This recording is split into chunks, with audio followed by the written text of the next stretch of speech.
The death of Alexei Navalny will have repercussions in the United States, in Europe, and in Russia.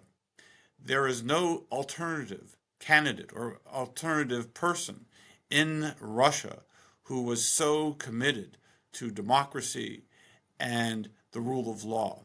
And it will be a long time before an alternative can take Navalny's place.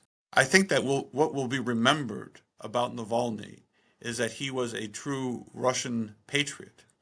And he went back to Russia after attempts to kill him, essentially, because he wanted to be engaged with Russia and with the Russian people. And he believed that in order to be a Russian politician, he had to be in Russia.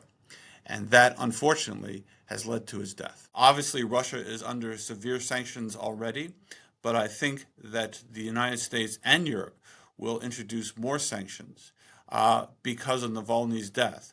And I think that there will be every attempt to make sure that Navalny is remembered as a fighter for democracy and human rights. Alexei Navalny has often encouraged Russian people to go out and protest, and especially during elections and so forth.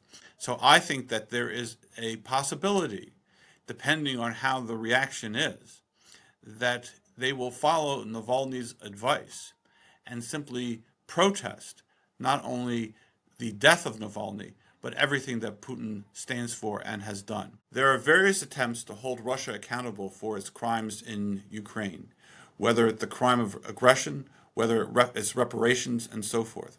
So I think the memory of Navalny will be very strong, and I think that Navalny will be remembered as someone who essentially was murdered by Vladimir Putin.